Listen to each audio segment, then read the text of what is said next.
Okay, so here's a video on how you can do a search. This is on collegeboard.org, and I like this site really well because, well, I'll show you. So you can go to collegeboard.org, and you're going to get a something like this. And if you don't have an account, you can click sign up, and you can create an account. It takes a little while. They ask a bunch of questions, but once you create that account, you can use any of the stuff down here in the menus. But once you have an account, it keeps track of any research that you've done. So you go to college search on here, and it's a pretty good website. It has all the US schools in it. And again, if when Rose does the PSAT, she'll be able to see her PSAT score here. College Board runs the PSAT, and it'll transfer all of that data from the PSAT or from PSAT into Khan Academy, and then you can create a study plan from there. Okay, so on the left-hand side is where all your selections are. So right now there's over 3,000 schools. Okay, so you can go to the left-hand side and you can put this in. And you can put in kind of your test scores, okay? So I'm going to assume that for math, Rose is going to do pretty good. I'm going to do kind of a 600. So the average for a typical American student for the SAT math is like a 550, 560. For us, our SAT math is pretty high. Our average SAT math is in the upper 600s. And then for the English, I'm going to go ahead and just put 600. Now, these are just guesses about where Rose would come out. 600 might be a little high for English. I don't know. These are just guesstimates. 600 is not high. It's not low. It's kind of in that in-between space. And then selectivity. So again, if we're looking for scholarship money, we want to look at universities where her numbers match up well with in terms of GPA and SAT. Now, her GPA is going to be really good because she's a good student, but I don't want to go for the most selective schools. Right now, I'm just looking for schools that are less selective, that she has a higher chance of getting into, and may have a higher chance of scholarships. Okay. So then you can go to type of school, and you want a four-year school. And I'm not going to put anything about size or anything, okay, but just make sure that we eliminate the two-year schools. If there's specific locations that she's looking for, you can do that. But right now I want to keep that open. And you want a campus where most students live on campus. There's actually universities where most students actually drive in. And you want to have on-campus housing, must be guaranteed for the first year. If you wanted to live on campus, then you can put on-campus housing guaranteed for all undergrads. But I usually like to put the first year at least. She may want to move off campus. Okay? I don't know what she's interested in, but if you go into majors and learning environment, she can put in any areas that she likes, a specific major at this point. Okay. Paying. Let's go to paying. And so what I like about the College Board one is percentage of financial need. That's really good for Americans. What I want to do is financial aid available for international students. Okay, so you click on that. So now it'll look for schools where they will actually consider giving scholarships to international students, whether that means need-based or merit-based, which is grade-based. I don't know, but at least they have something for international students. Okay. Now at this point, you can go up and see there's 649 results at this point. That's still too much. There's still a lot of schools that have some scholarships. So what I'm going to do is I'm going to put tuition and fees at the 20,000 mark.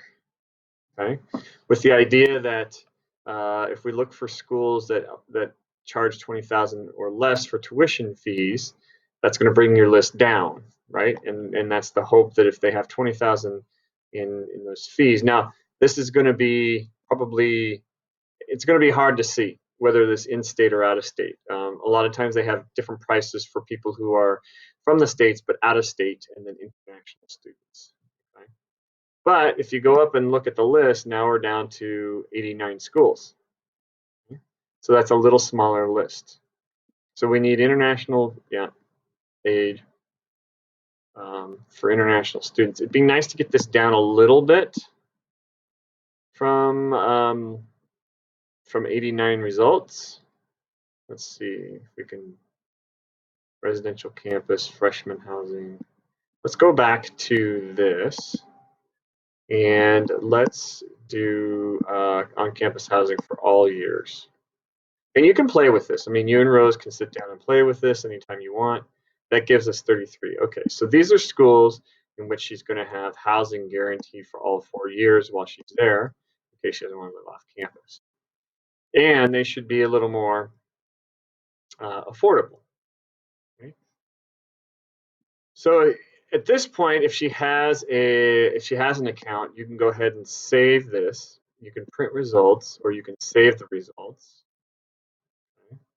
But you can start clicking in here. This is Ferris State University.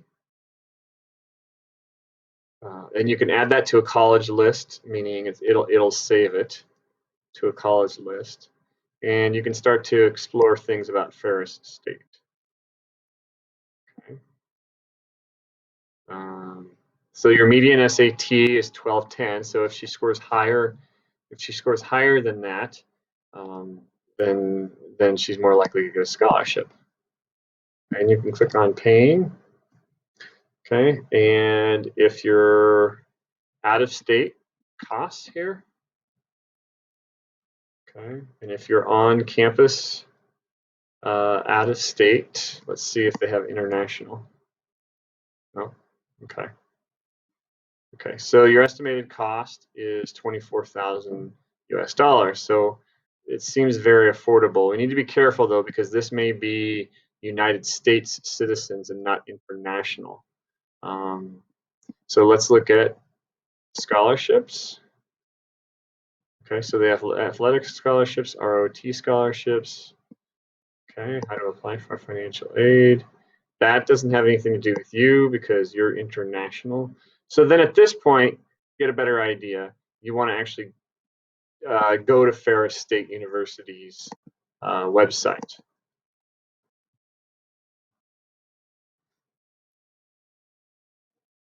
Ferris State University. Okay. And you want to, if you want to look at costs and scholarships, what you need to do is you want to go look for admission and aid there, and financial aid and scholarships and international admissions. So let's go to international admissions first.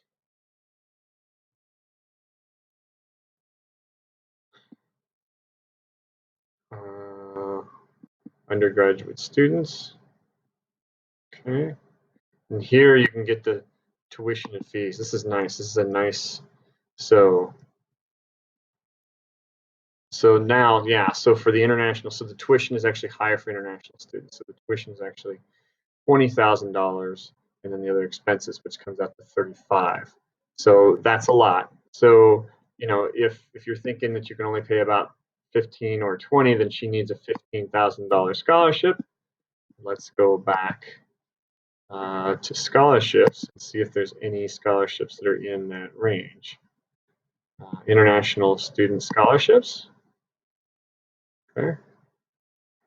Okay, so they do offer scholarships to international students. They're merit-based, so they'll make the decision on the app. So basically, the majority of our scholarships are merit-based, meaning our scholarship committee will make their decision based on your admissions application. So these are ones where when you apply, you automatically are considered for them. You don't usually have to fill out any extra paperwork. Okay, and I don't know how big they are, but let's see. Scholarship offices. Here we go. Okay. So the founder scholarship, so 12,000. very high GPA, very high SAT, President's Scholarship. Okay, so the biggest they have is 12, right? And you have to have very, very high GPA and SAT scores, right? And